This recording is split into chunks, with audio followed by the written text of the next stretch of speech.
Hello and welcome to New Stuff Records' second ever podcast. Today we're going to be interviewing Cornelis Gerard. Welcome to the podcast, Cornelis. Thank you for having me. No problem at all. The purpose of this podcast is to get a real understanding from independent musicians what it's like in the modern music scene. So today, Cornelis, I'd like to start. Who is Cornelis Gerard? Who is Cornelis Gerard? Cornelis Gerard is a Dutch-Irish singer-songwriter, world's one and only insensitive singer-songwriter. And my little mantra, my tagline that I've chosen for myself is true stories and living music. And that's how I try to encapsulate what I'm all about. What is your biggest defining story then, Cornelis? The story is that I tell stories, which is maybe a cliche in the world of songwriting, but maybe it's a cliche because a lot of people end up there and there's value in that. When I was first writing songs, I was more of a impressionistic painting pictures with words type of songwriter, which is cool, which I think is really great. But then over time, I started going in the direction of being a bit more explicit in terms of not explicit, but like explicitly telling narratives and things like that. And I don't think it's a coincidence that a lot of people tend to go in that direction eventually because it's an interesting place. Not to say that I won't ever go back to the other way, but right now that's where I am. I never really wanted to be a singer or a songwriter. Well, I wanted to be a songwriter. I wanted to be the riff writer. That's how I started. I wanted to play the guitar in bands, write the music, and then leave the singing and lyrics up to other people. But I think, again, a similar story to a lot of people where so much time and effort goes into finding the right people and everyone putting in the time and effort, and things would fall apart over and over again. So let me see what I can do on my own, despite my voice, which has improved over the years.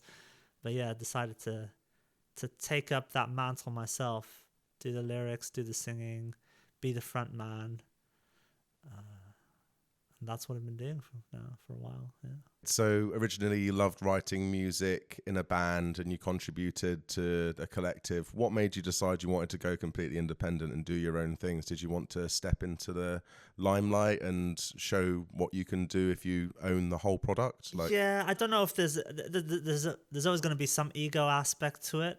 I won't deny, but it was more the fact that, okay, I think I've got these interesting pieces of music and I keep trying to work with people and it's not going anywhere. So I thought, well, if I do it myself, then I can kind of showcase that.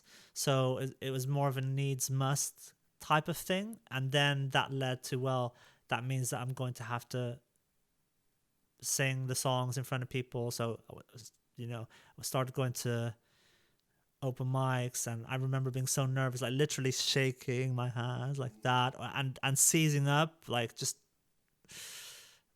really painful, like squeezing the guitar neck too hard. But I just did it over and over and over till I became comfortable with it. So it was a needs must kind of situation where I didn't set out to be, I'm going to be the front man it was more like, well, I believe in this music and I believe in the songs, so it's going to have to be me that does it. So you went from originally writing with a group to now leading your own personal project. What is your favourite song that you've written as a solo artist, and what is the story that comes out of it, just out of interest? Favourite song?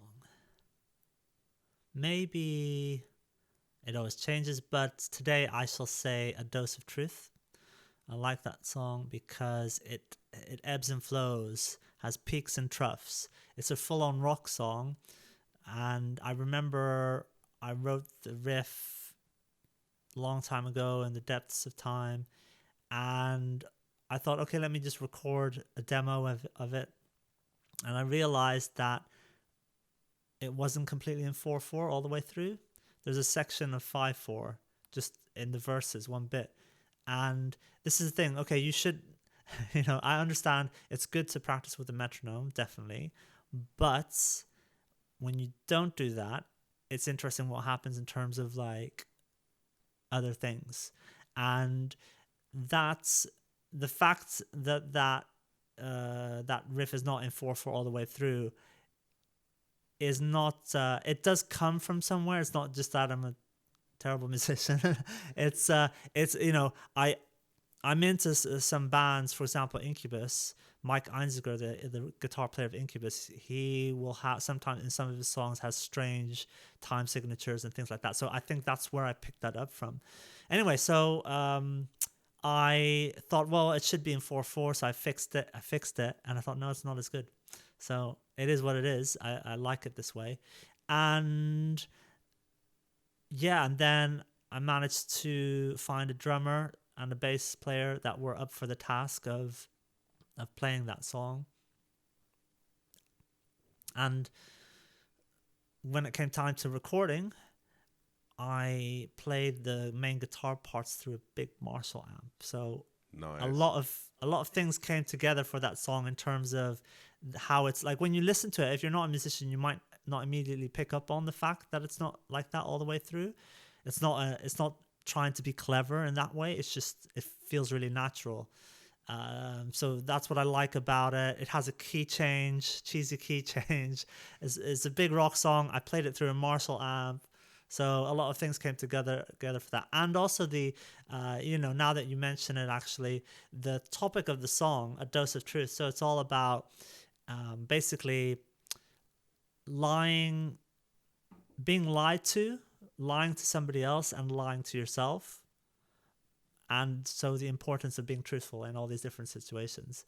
And after I wrote the song, I realized how much it hits my core value as a person, as an artist, which is all about the truth in gritty and glorious detail. So when did you write it, just out of interest? I honestly can't say how long I've had the riff. A long time. But I think the main song came together maybe 3 years ago. Okay.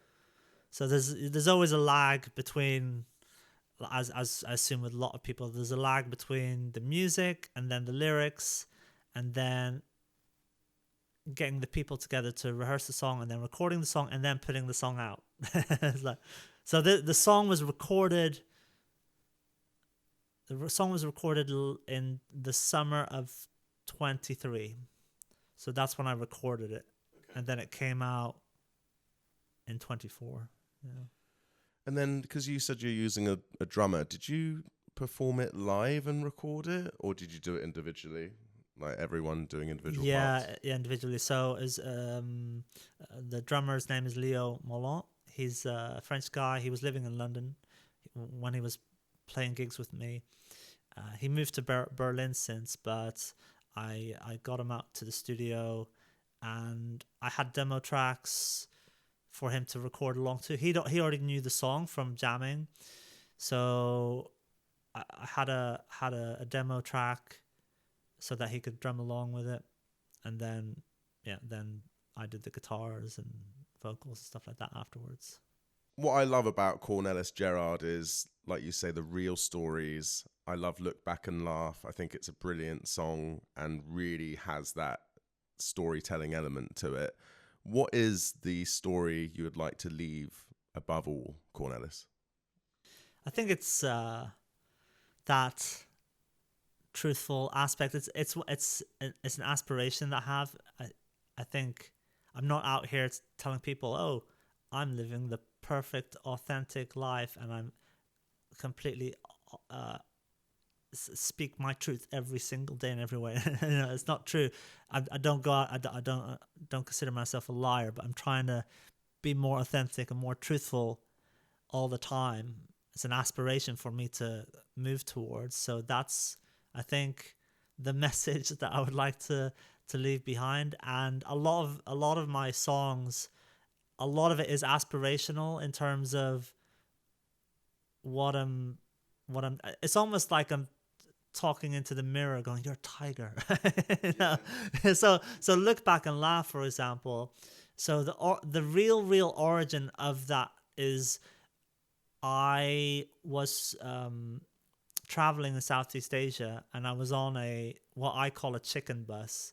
So a chicken bus is, this is my name for it. A chicken bus is their version of public transport, but everything goes on the bus, including chickens. Okay. So that's why I call it a chicken bus. And when I've been in those situations, when I'm traveling on a chicken bus, it's so hot. There's no air conditioning. I'm sweating. There's chickens on the thing. It's like there's dust coming up through the hole in the floor, all that kind of stuff. And then I'm having it's horrible. But then at the time I'm thinking, okay, one day I'll look back and I'll think this is so amazing, right? And so I have this duality in terms of the experience. I can recognize how bad it is, and also that it's an adventure, and that I will one day, you know. So I would tell friends, I would say that phrase as well. Like whenever there was something really horrible happening to us, or we were going through a challenging situation, I'd say to my friends, one day we'll look, these will be the times we'll look. And it's like, so it's this ironic thing, right? And so the song as well is about when I was living in, it's specifically the time I was living in Bethnal Green.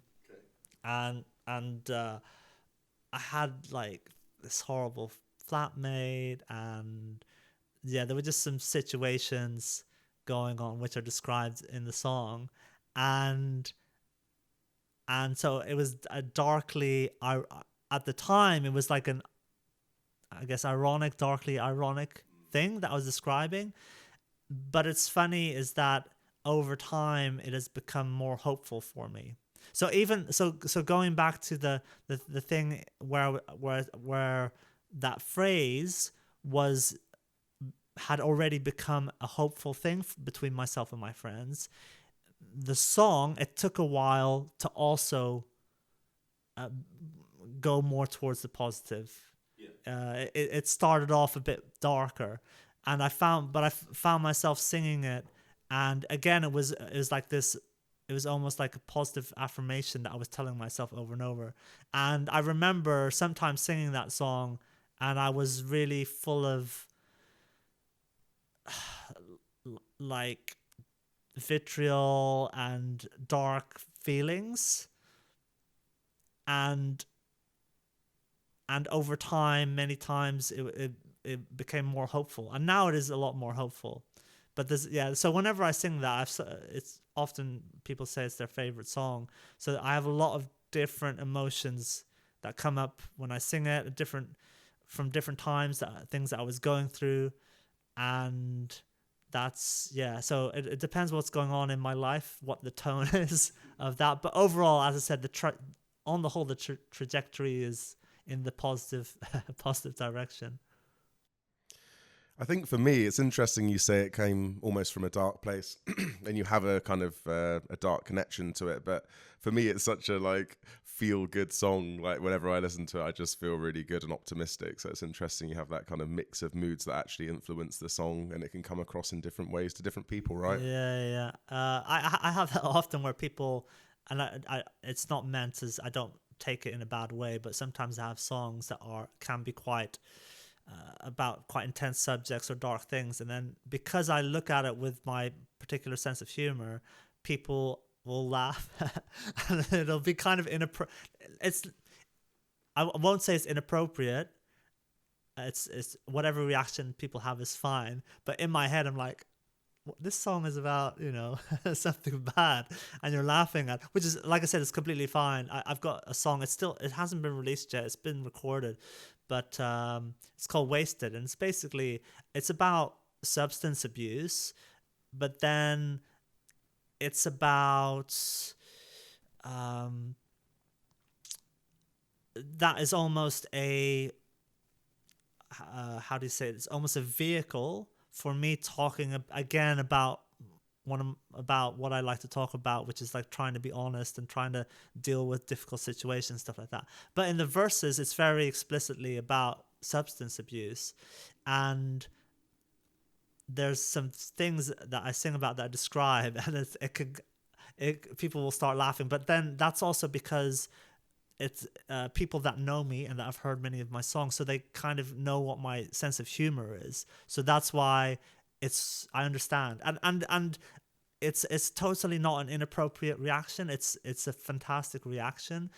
I think a lot of my songs are just about that, where like you said, you think of something that's hopeful and inspiring, and somebody else will see the dark side of it, and I myself from one day to the next experience those songs in different ways.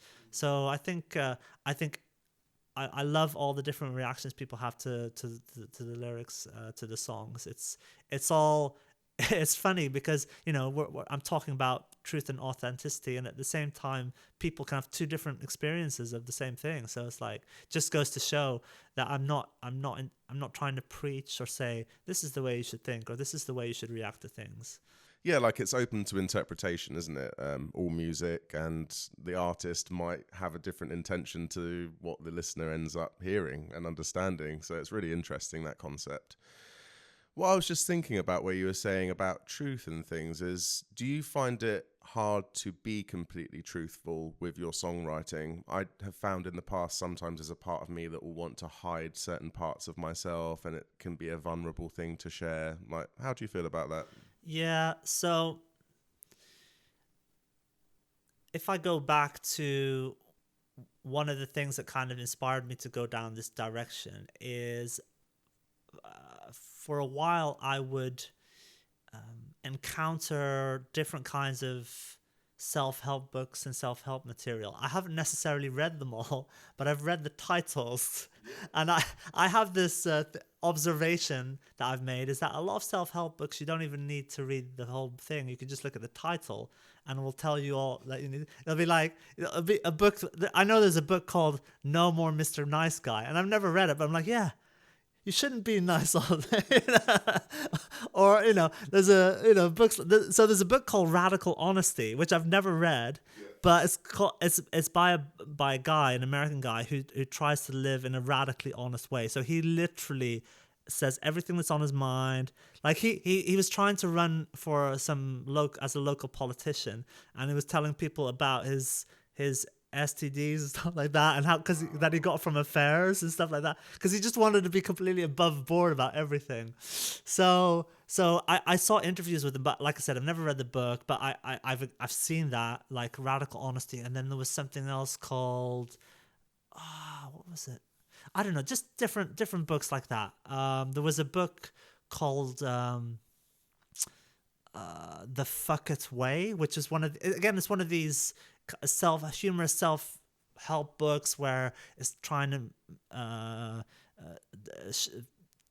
kind of teach Buddhism in a cool, hip way, so stuff. You should just say fuck it to everything, So anyway, so that kind of stuff I was exposed to, and what happened then is that some of my songwriting started to become a bit more story-like, because I really, once I decided, okay, I'm not gonna be the guitar player. I always contributed to lyrics, and or wrote lyrics, but yeah, it was more in this kind of impressionist, poetic kind of way. Once I pivoted towards, okay, I'm gonna sing my own songs, I thought to myself, okay, I don't have the most beautiful voice in the world. It's okay for what it is, for the genre.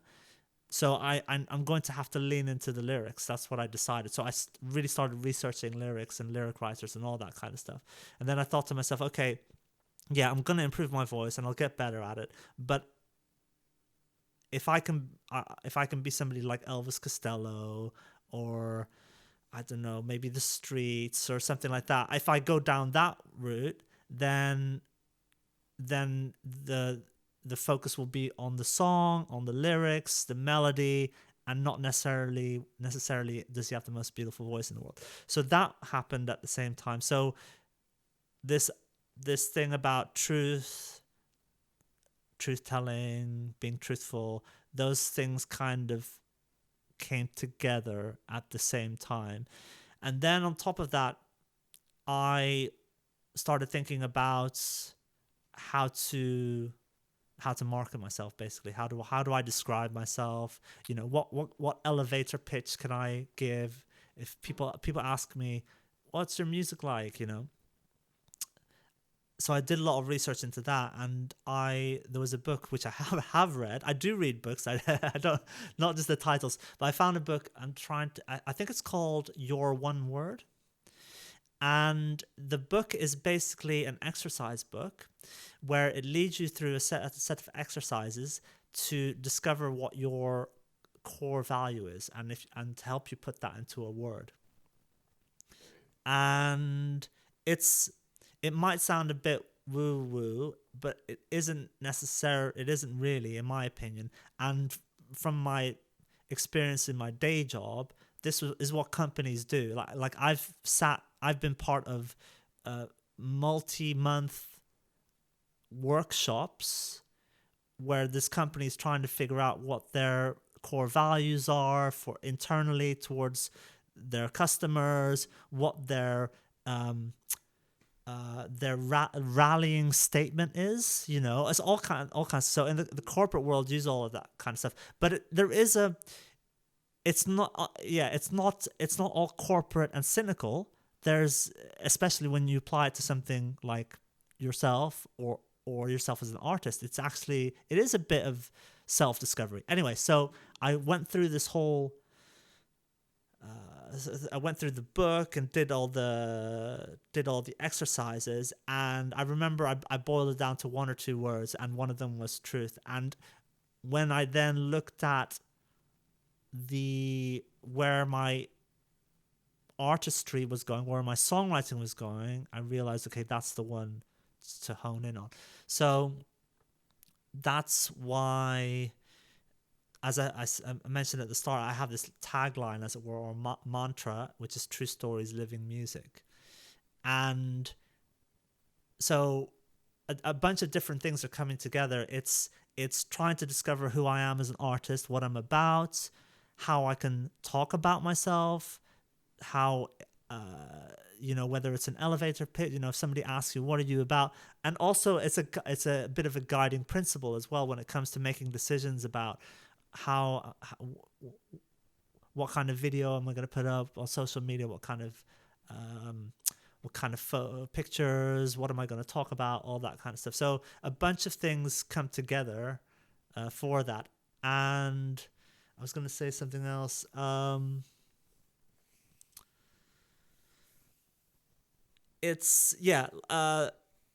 So the one word, obviously it means different things to different people. So for me, it's more of a guiding principle rather than it's a compass direction rather than me being at a destination. I'm not at the destination of radical honesty. So what you were saying earlier, what the initial question that you had was, how do you, it can be vulnerable to really go into all the details, and how honest are you? So I would say I do have a I'm serving the song still. I'm still primarily a musician and a songwriter rather than a sage or a guru. I'm not here to give self-help advice about stuff.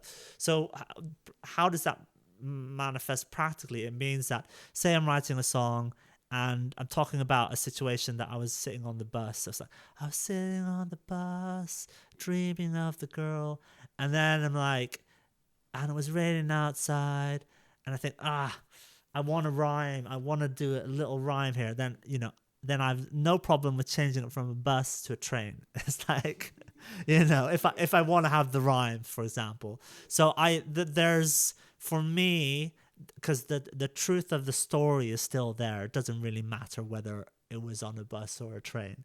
And then when it comes to vulnerability, well, I don't know if I'm there yet. I've explored it. It's not easy. I had a situation where the classic breakup situation, and it was so raw for me that I couldn't even just, yes, let's write a song about it, which your artist brain is saying, yes, this is great, now you can write a song. but I couldn't. I was like, no, I don't want to do it. I didn't want to like deal with that in that way. I needed the distance. So in that situation, in the aftermath of it, I would scribble down ideas and notes and things, or my raw feelings. I would scribble it down in a notebook or on my phone, but I wouldn't look at it. And it took me like a year or 2 years to be like ready to like, okay, I've got a piece of music and I can do it now. And it's a good song, I think. I recorded it this summer, so it'll come out next year at some point. I think it's a good song. Now, what if I had done it straight away? If I'd like, maybe as a musician and songwriter, that would have been good. I don't know if it would have been as a person healthy, but maybe somebody like, I don't know, Nick Cave, maybe he would have done it straight away, or Robert Smith from The Cure or something like that. Maybe they would have thought, yeah, time to write a song. Or Taylor Swift. Taylor Swift, yeah. But I couldn't, and so I don't know. Maybe the music will suffer because of that. But I just felt better about it. So like I said, like the being honest and truthful is a compass direction that I'm moving towards. How far am I willing to go? I think I guess at the moment I still have some limits, although they have been pushed over the years and are continuing to be pushed. So we'll see how far it goes. So, as an independent artist, Cornelis, how have you grown your platform, and what tools and strategies can you recommend to other prospective independent artists? Well, we've talked a lot about these high-minded philosophical ideas, right, about truth and stuff like that. So I think that is what I'm about, what other artists might be about that as well. And I think that is a useful exercise to do, whether you want to do it in a very formal way, like what is my artist brand, you can do that, or you can be more playful with it and kind of discover it. That is up to you. I've done it from both angles as well, because I don't think sometimes you see these gurus and they say, okay, think of your ideal listener and what is, how old are they, where do they live, all that kind of stuff. And I get that comes from the corporate world, right? What is your ideal customer? And as I said earlier, sometimes I use that kind of thinking sometimes.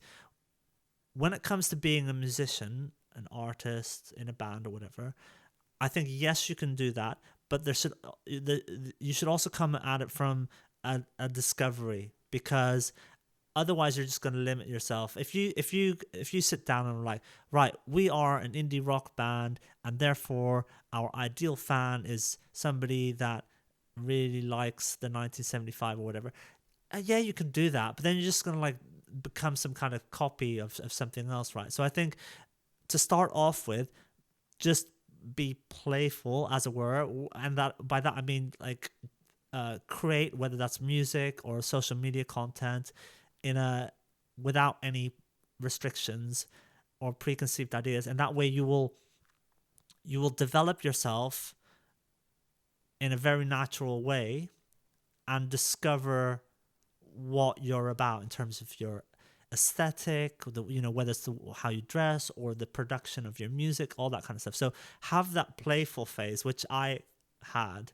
I recorded music with a bunch of people that did not come out in the end. Maybe in the future, as like unreleased B-sides or whatever. But that was because I was working with different producers and trying things out, and then I discovered what my sound is going to be and what, how I write songs and all that kind of stuff. So definitely start off with this like playful phase where you're experimenting, trying different things. At the same time, yes, you can have some aspect of thinking about it in a business way, marketing kind of way,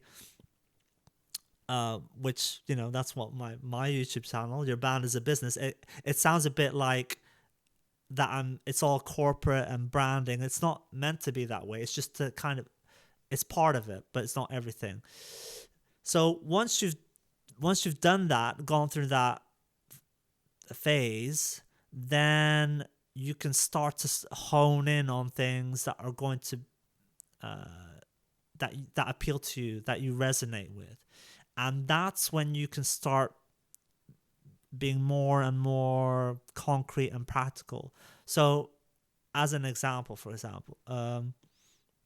for me, once I realized that there's a bit of a punk thing about me, even though I'm not a punk artist. I have some punky songs. I have a punk song, but I realized that part of that I have a punk aspect to me. It how it manifested in concrete terms was that whenever I'm posting something on Instagram or whatever, I will often use like this typewriter type font, and I always use that and when I can in social media, and it's a little bit of that DIY fanzine, punk fanzine vibe. So that's that's a practical thing that I do now that comes from the fact that I realize there's my musical heritage, as it were. Part of my musical heritage is the Jam, for example. Elvis Costello, who was part of new wave, 1970s new wave, or a band like Television, or even Blondie. Blondie's a pop new wave band, but they came up in a time of like New York in the 1970s, Ramones, all that kind of stuff. So what I'm saying is that go through that playful phase, the experimentation phase, and then you'll find things that resonate with you. Whether it could be for somebody else, it could be how a certain artist that they admire dresses, right? Their clothing, and you can pick things up from that. So that philosophical thinking at the beginning, where I determined my core values and who I resonate with will start to manifest in concrete application, right? And it affects how the filters I use for videos. Now I'm not a video editing expert or whatever, and so I'm not saying there's like cinematic levels of thought going into this, but it just help when I'm choosing between different filters, I'll go for the lo-fi one, that kind of look. So for other people, right, if you maybe you do the exercise where you try and figure out your core value, or you think along those lines, right, and you might be somebody who's into creating an imaginary world. There's artists out there, if you go all the way back to David Bowie, where he creates this fantastical characters, right? So you might be an artist like that, and you might think that your core values have to do with creativity and fantasy worlds, or thinking of somebody more like some Chappelle Roan. How does I don't know how to say her name.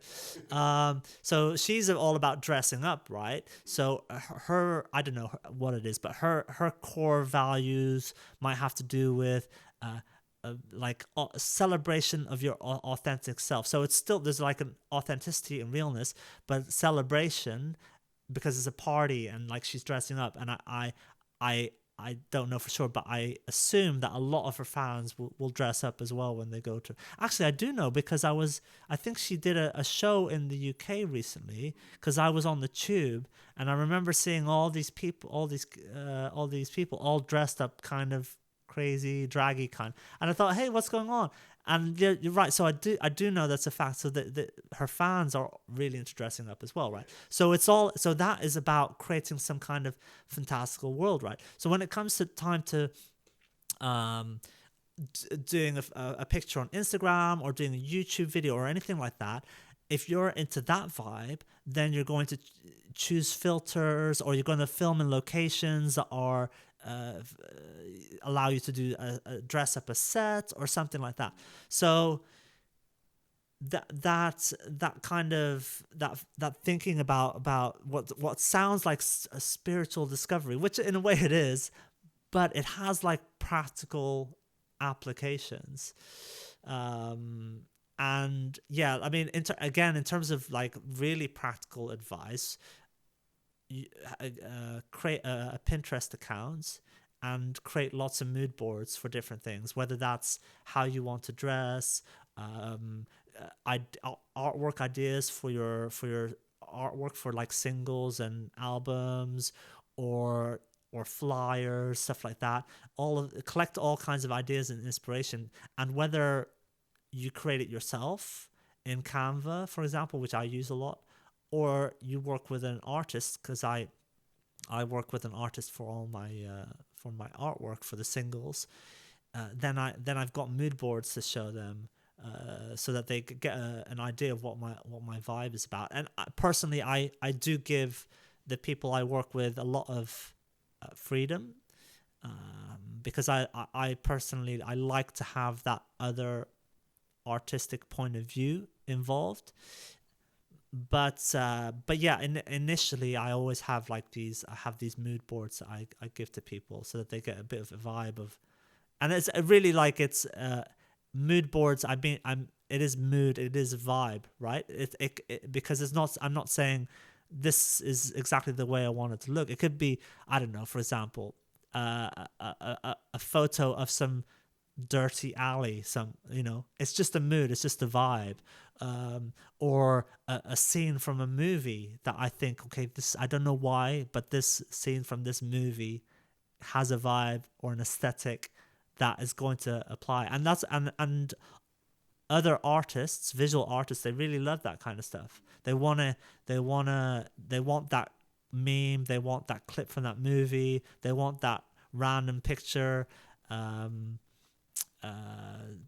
help inspire them. So I was just thinking, yeah, you need to, like, in those collaborations, it's like you get the most out of the other artists, don't you, by letting them just go free and contribute all of the amazing things that can enhance your project beyond perhaps what you can offer.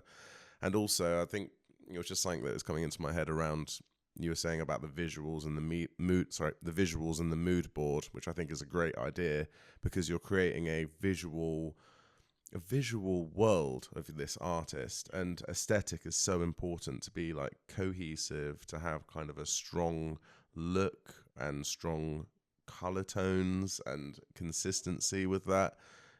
People understand packaged up sort of products in that way. You kind of become a cohesive product in that way. But then you can also, then you kind of shoebox yourself a little bit. Yeah, to be honest, I don't know how far to take this, because if it was the corporate world and we're selling a product, then 100% I'd be like, these are the four, because that's literally how it works, right? They have for the creative people, the artists, right? They'll have a brand Bible, which it says, okay, these are the 5 colors that you can use. And they literally, if you know anything about graphic design and colors, right, there's hexadecimal codes for every single color, right? So it's not just gray, it's this specific gray and this specific yellow and this specific red, and you must always use these colors for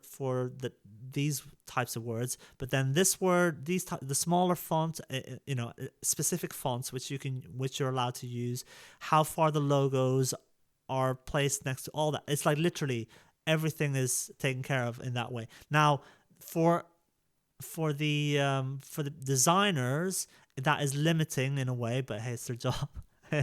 They get paid to do it. But it just ensures that you have this consistency across all media, TV, YouTube, Instagram, everywhere. Now, as an artist, you can do that. And if you look at a great example that we've had recently is Charlie XCX, which with her Brat campaigns, it was all that almost luminescent green, lowercase brats, and then all the stuff that went around it, the parties and the events. And now that is a signed artist that has record labels behind them, a creative team behind them, and she's so far in her career now where she has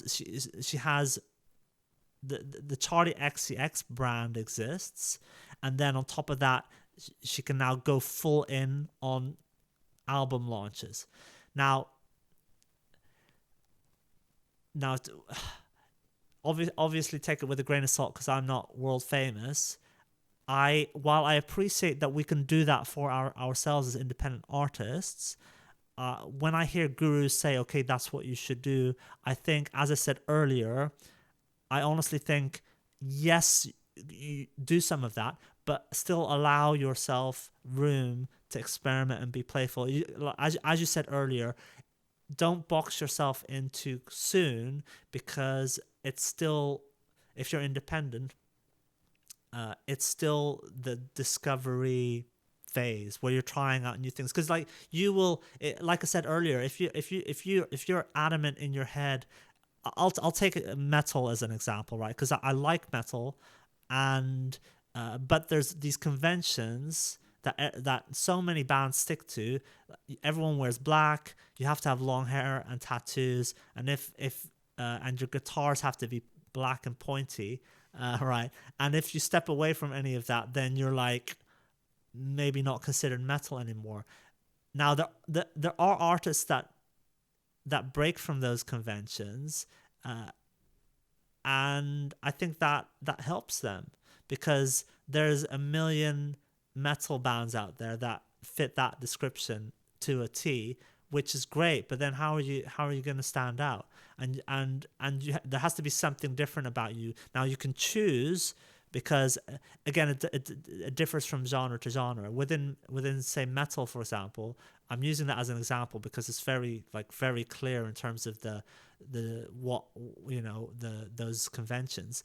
So you can possibly change only a couple of those things before it's not even metal anymore. So for example, you could change the clothing, for example. And so when you think that some of this artists like Sleep Token and there's some other ones, it's still metal, but they lent in kind of a costume direction. And there's some other artists that I know that go, in terms of their looks, are more have kind of a theatrical costume aspect to it. Or other artists might decide, okay, we're gonna go a different way with the music, so it's still metal, still guitars, but we introduce some other instruments and maybe sampling and take inspiration from other genres. So you can tweak different aspects of it, and so that you're different enough, but that you're still within that genre.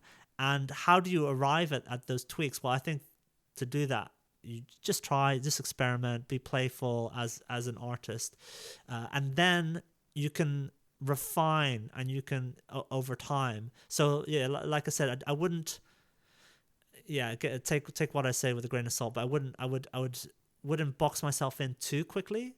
As I said, a lot of these gurus are like, think of your ideal customer and like ideal listener and and like have it all planned out. And I think if you have it all planned out in that way, then it might not hit, and you're not leaving yourself open to new things that might work. So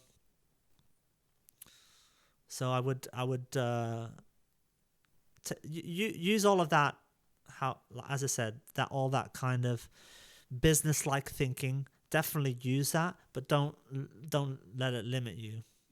Just referring to what you were saying around Charlie XCX and the big teams that you would have involved in creating your projects, I think one of the most amazing things about being an independent artist is that ownership of the end-to-end process. And you could argue that if you did become big enough to get these major label deals, you won't have as much end-to-end control in the end. And you have all of these different stakeholders all weighing in, and you almost kind of dilute who you are when you kind of have all these people in the mix. So being independent, you have that strength almost, that strength of being a kind of single entity which can own the whole project.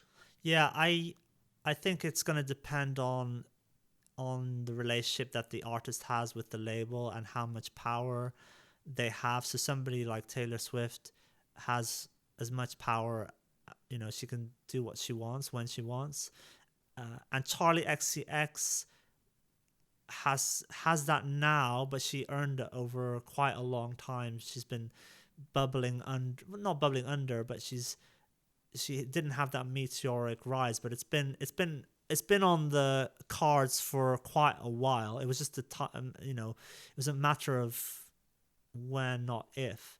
And I think she has earned a lot of power within her relationship with her record labels to say, okay, this is the way I want it, or or my opinion weighs very heavily within in the company. But yeah, other artists, I've heard horror stories. I don't know what it's like now, but I wish I could find it. But I remember there was a guy who went on YouTube once, and he was signed to a label, and he provided.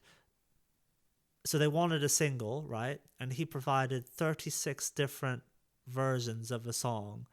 Like literally, it was different mixes, different lyrics, different arrangement. Like every time it was like, nah, okay, try again. And then it was, oh no, well, actually we like that earlier version, just over and over for like I don't know how long. And in this video, you hear all like snippets of all the 36 different versions, and in the end they got dropped as well. Like, so it was like all pointless. It was like, and it was just why. And so as independent artists, we have that freedom to pivot and try different things, and I think it's a great benefit.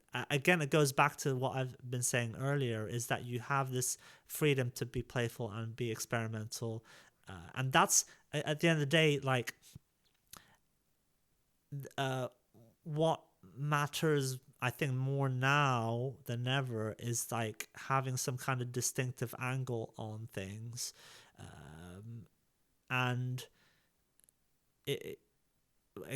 I hate to pick on metal, but it's just such such an easy thing. Like if I really like metal, and if I was in a metal band, I'd be like, guys, there has to be something different about us.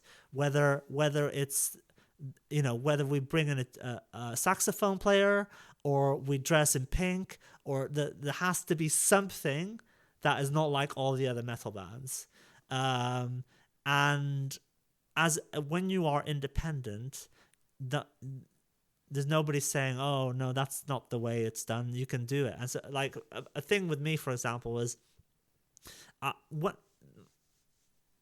my initial singles were quite, I like the music I put out, I think it's great, but I hand on my heart, it's quite standard in terms of, okay, it's indie rock, punk music, good songs. I stand behind them. I'm proud of them, but I can't sit here and say, oh, I'm really pushing out the boat. What happened in the worldwide pandemic years is that, okay, I can't do any band music right now. What am I going to do? So I sat down with Logic and was like, right, I'm going to just mess around. And I wrote I was doing some hip hop type beats, trap beats, and I thought, well, I can give them to rappers and they can rap over it or something. But then I thought, you know what if I sang over it? What if I just go, why don't I do that? And that was partially inspired by some artists like what's his name? There's Lil Peep, and then there's Mac Miller. Sorry, yeah, I'm out of touch, guys. or my memory's just bad, both. But Mac Miller, yeah. So there were already artists that came from a hip hop world, but were using their love and inspiration of other artists, of other genres that are a bit more rock or a bit more alternative. So an artist like Lil Peep, for example, I hear a lot of Alice in Chains and a lot of Nirvana, Kurt Cobain in that.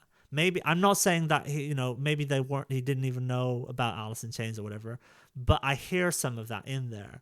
So me coming from a rock, punk, alternative music angle, I then came at the hip hop stuff from a different direction. So the difference between myself and those artists then is that I have more of a conventional songwriting background. So verses, choruses, bridges, middle eights, that kind of stuff, which those artists might not have because they come more from a hip hop beat angle. So anyway, The point is, it was the pandemic times. I was experimenting. I can't do music with a band. I'll sing over this stuff. Hey, this is pretty cool. And then I thought, oh no, this is so different from what I've done before. My millions of fans will be confused with my change in direction. And then I thought, oh yeah, I don't have millions of fans. I could just put this out and it'll just be Cornelis Gerard music. It's cool. Nobody cares, but so I have this freedom to do it, and actually people enjoy it. And it doesn't, this is a whole nother question about, or topic of discussion about genres and artists sticking to one genre. Is that a thing anymore, or as much as it was in the past? And I'm of the opinion that, well, unless you've got, like I said, millions of fans, then it's not something that you should really worry about. And even then, when you've got millions of fans, if you look at what Post Malone is doing, he's gone full country right now. And he started as, I guess you could say, a mumble rapper, kind of. Mumble rapper, and then he went alternative rock and pop, and now he's gone country. And now you could say, oh yeah, but he's famous and he has millions of fans already. But I'm thinking, well, either that just means, well, that means that you have nothing to lose, so you might as well try different things and see until something like really resonates, or yeah, it's going to be part of that discovery where you're trying things, and then for yourself you discover something that really resonates with you, that you feel like, wow, this is really good, and you will then double down on that. So for me, I decided that, okay, it's just different aspects of my personality, it's different aspects of myself as an artist that I feel just comfortable with sharing as the same artist. Who knows, maybe in the future I will do something that I consider a different project. I've got some ideas around that, but I haven't done it so far. Maybe, as I said, maybe I will in the future. And that might be a completely different thing. I'm not saying full, like, that I'll go full David Bowie, like, create, I don't know, maybe, but it'll probably be something different. Come on, Cornelis. What is the future of Cornelis Gerard then? Well, in terms of what I've been doing and what I'm going to be doing, so in the summer of 2023, I recorded 6 songs, 5 of which have been released now, and the 6th one, maybe I'll sneak it in before the end of the year, or maybe January. We'll see. And those 6 songs were bass, guitar, drums, vocals, some keys, and that project will be done. This summer 2024, I recorded 3 more songs that have not been worked on yet, but the intention is then to release those next year, 2025, so spring, summer time.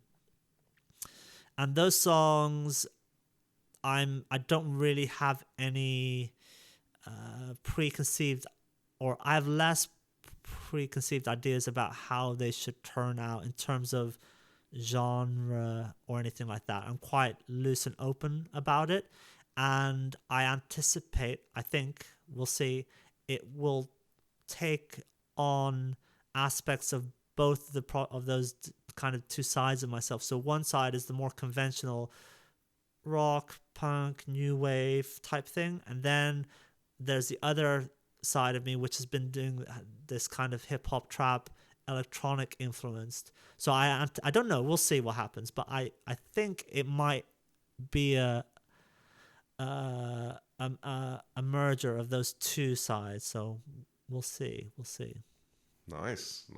I'm really buzzing for it. Yeah. Can't wait to hear it. I think this is again to like bring it back to my mantra, because at the beginning I said true stories and living music. So the living music thing, it comes from this idea where I want to describe what I'm doing musically, and it's one of those things like turn a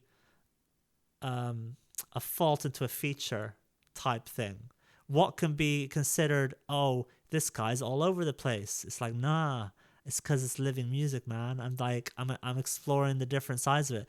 And this is, there's been again, like I want to always be practical, right, guys? I'm not like, oh, like this is part like high-minded philosophical thinking. So I have a song called Broken, which is a very, very much Lil Peep inspired trap, emo trap, grunge beat type thing. And I recorded a different version of it, which is all live instruments. So it's guitar, bass. I think there's bass on there, but guitars, live percussion, and trumpet on there.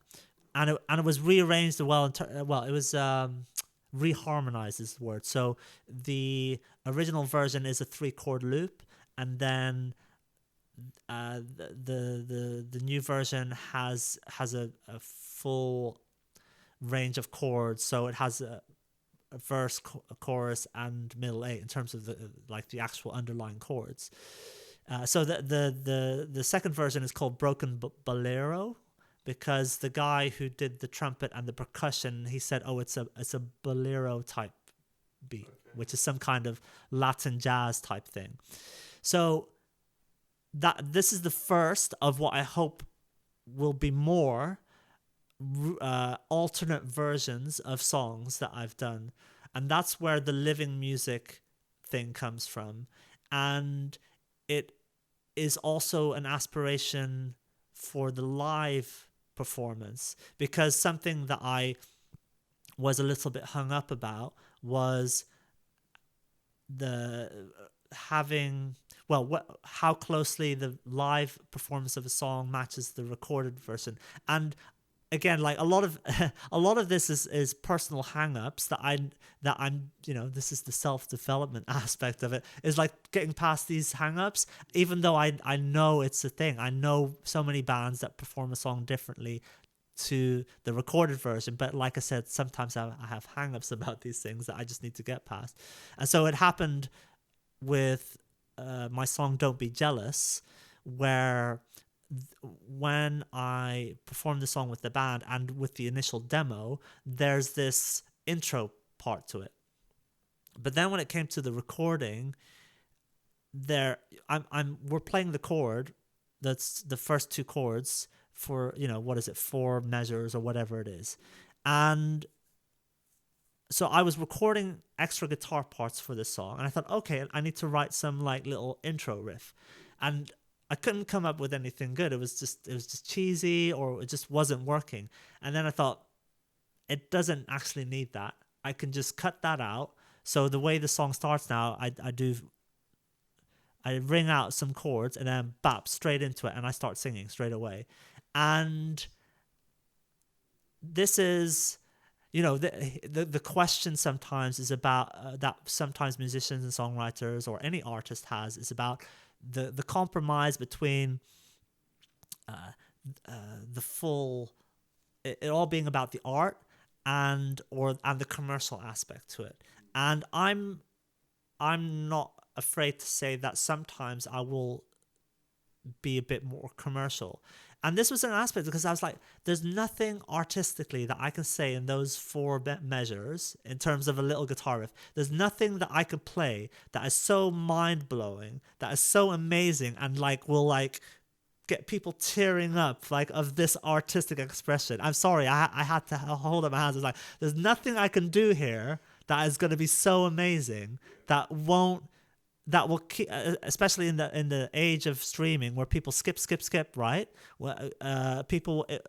This is why songs don't really have intros anymore, is because people will skip when there's no lyrics, when there's no singing. Now, for this song, as I said, there's nothing artistically I can do that's going to be so amazing, that's going to be better than me just cutting that out for a song that is already a poppy commercial. After Look Back and Laugh, it's probably the second most song that people talk about. So I'm thinking, if ever there was my chance at a pop hit, it's going to be this one. okay, I'm just gonna get rid of that little thing. It's not doing anything. So that was my artistic compromise.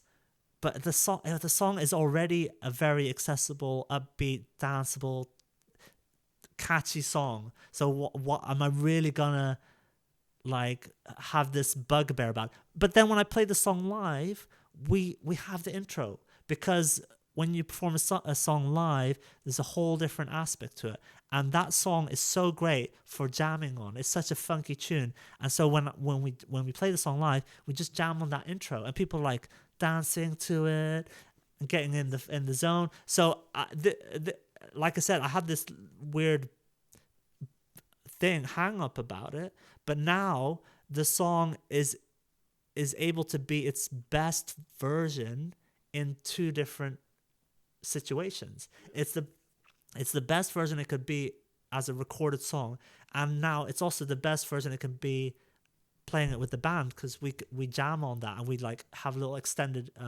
the bridge we extend so that the lead guitar player can like jam on it as well.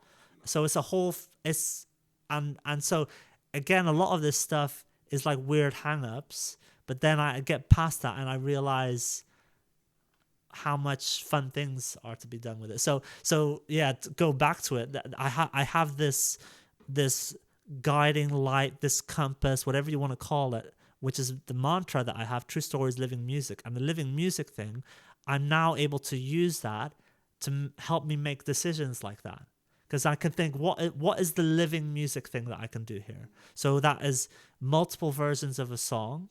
Like I don't have to record the ultimate best version of a song anymore. I can make it as good as I want, and I'm proud of the song, but it's like, why not? I can record another version of it.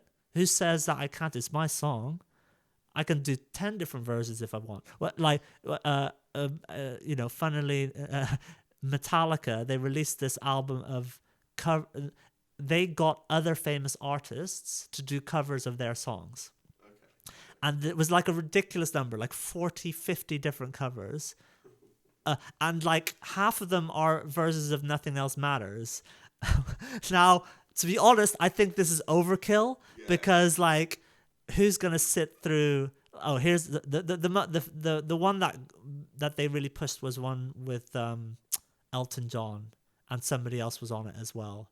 I mean, I think Metallica sometimes go a bit overkill with some of their projects like that. But going back in the day, like years and years ago now, they released they recorded a whole bunch of their songs with a big symphony orchestra.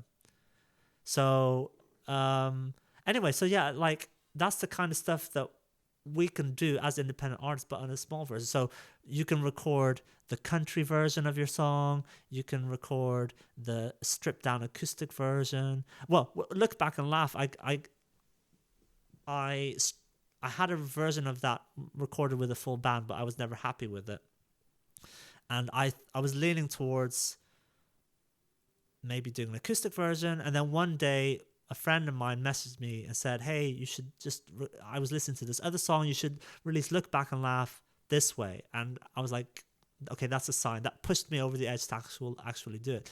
So I recorded that version, and when I uploaded it on DistroKid, it's Look Back and Laugh acoustic version.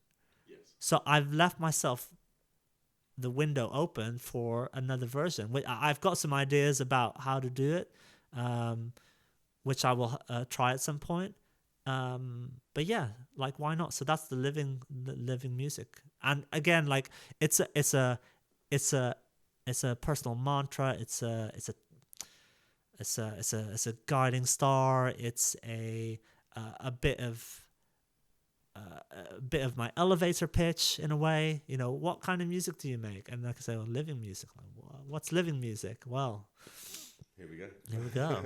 And you can literally explain your life in songs. Yeah. In your experience, how important do you think community is to independent artists? So I think it's underrated, especially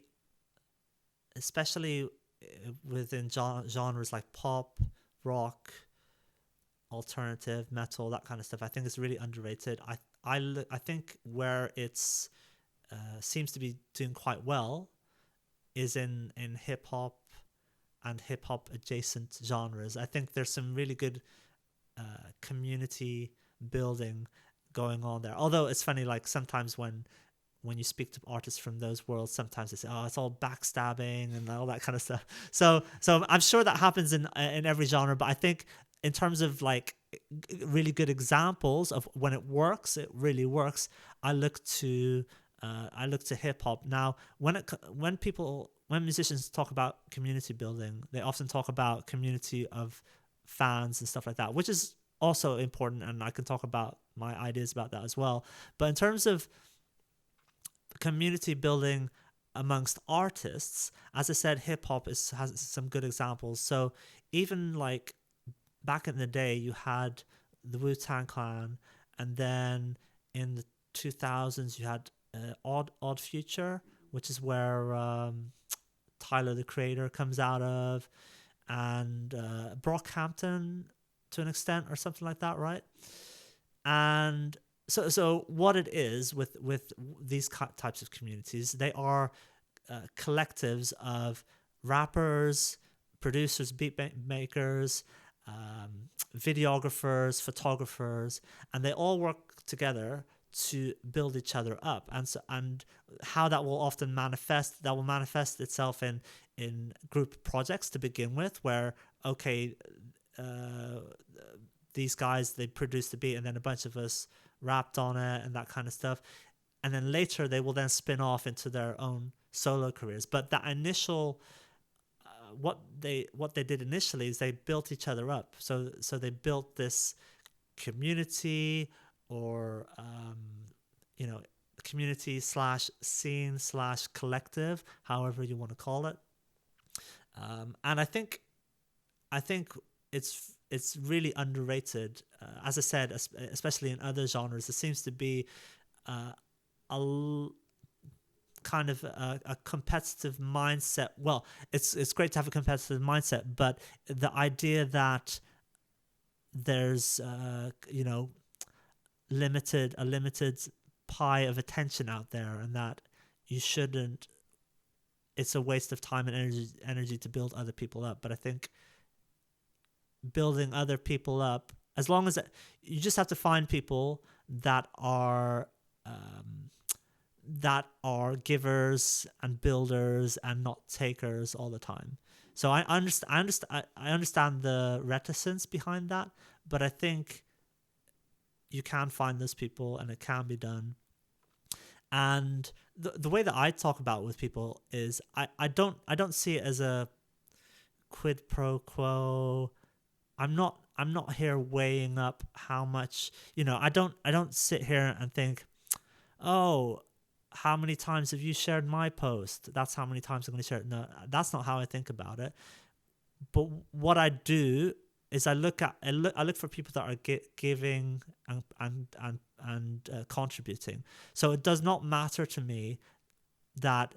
So what I'm out there, and when I go to a gig, I take videos and I tag people and I share it online and I create playlists. I know you do this as well, and I create playlists, I add people, I share all that kind of stuff. Now, those people, they might not one for one come to my gig or share my music or add my music to a playlist. That's fine, as long as I see them also contributing. Because the thing is, there's different reasons why I don't mind. Because one, they might not like my music. Or they might not feel like they have an avenue to promote it themselves. If all their fans are really into, if they're a pop artist and all their followers and fans are pop musicians, then they might not share my most punk song, right? So it's fine from those different points of view. But like I said, as long as if I see them being contributing and being positive towards the music scene in general, then that's fine. It's only when sometimes I see people and they're only taking. So they're only asking other people to come to their gigs, and I never see them go to other people's shows, and I never see them posting a video and tagging someone, and I never see them make a playlist and add a song. And there are people out there that do that, and then it's like, okay, I don't have, and it's not like how to say it, a vindictive, bitter attitude that I have towards those people. It's like, okay, I only have so much limited time in the day, and I only how many then I'm going to spend that time and effort on other people. So it's not like I'm not going to go out of my way and say this guy sucks, he never contributes. Like, no. So, well, okay, I'm just going to spend time on this other thing. Like, okay, I'm going to add this artist to my playlist because I see them being positive and contributing.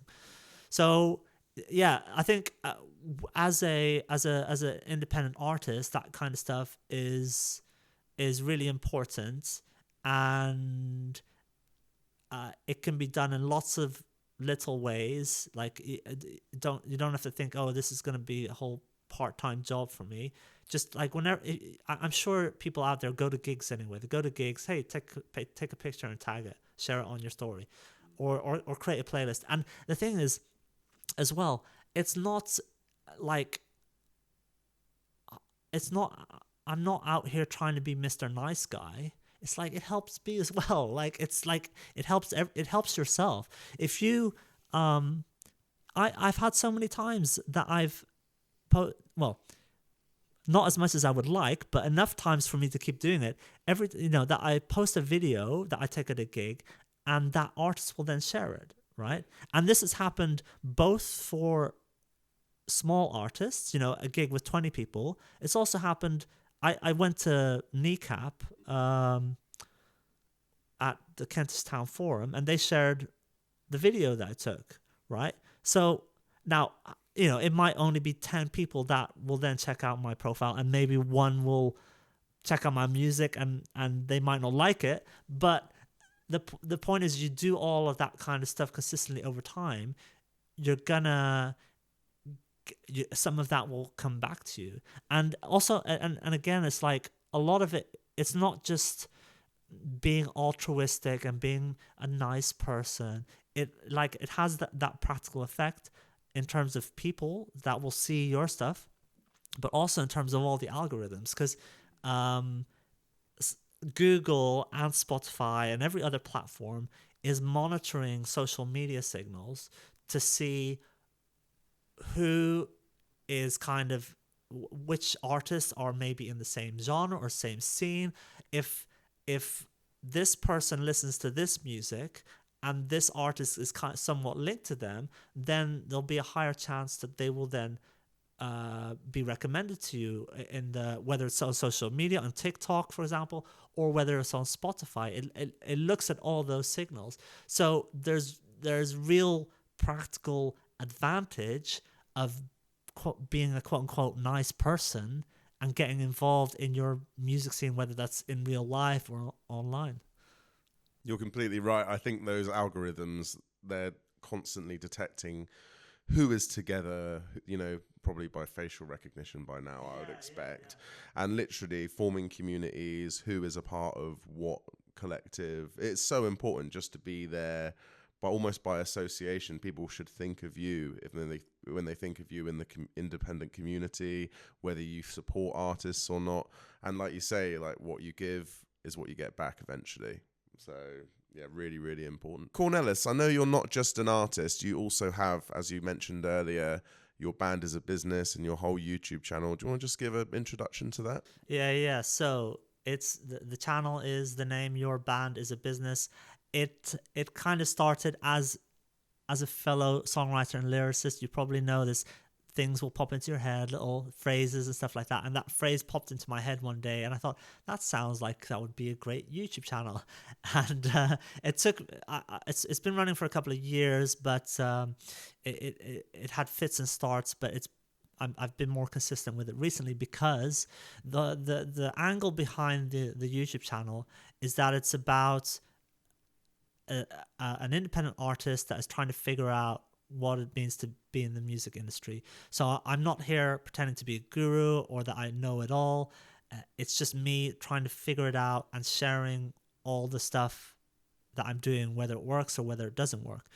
And that's why the reason why I'm now more consistent with it is because over the past couple of years, I've been all the stars have aligned where I'm able to put out music consistently that I'm really proud of and that I'm putting effort into promote. So that means when it comes to the channel, there's more for me to talk about now because, hey guys, I tried this TikTok and it did really well, or this other one didn't, or the time I went viral but it didn't impact my streaming numbers, but then this other content did work. So it's all really practical stuff in terms of how I'm promoting my music or how I make it, how I've got videos about where I just show all the different iterations of lyrics that I went through before I reached the final lyrics. And I also do interviews like this with other independent musicians. And yeah, so the idea behind it is it's all about the practical stuff, about stuff that people can really try and use themselves as independent artists. And we'll put the link to your band as a business in the description of this podcast. So make sure you check it out. And it's brilliant because it's actually from a real independent artist who is living the life, as opposed to, as you were saying earlier, a guru who is perhaps someone who is just dressing up the fact that they can help people, but might not necessarily be able to help. Thank you so much for coming on the podcast, Cornelis. It was really, really good to talk to you today. Any last remarks before we close? Well, I would say if you're an independent artist and you are just starting out, I think what I've said over and over, I've said, be playful and creative. There's almost no downside to sharing your music and your social media content. There's only upsides really, and have that playful, creative approach to what you're putting out there, and then use a little bit of the business sense on top of that, just to guide you in certain directions. And I think there's a lot of opportunity out there for independent musicians. When I see there's people that are full-time rappers and they live on a farm in the countryside and they have millions of streams. So there's no rules about how you should approach things and what is going to be success for you. So there's a lot of opportunity out there. Just use that creative side of you and apply it to everything that you do. Thank you so much, Cornelis, and thank you so much for watching the podcast. Make sure that you subscribe for more future content.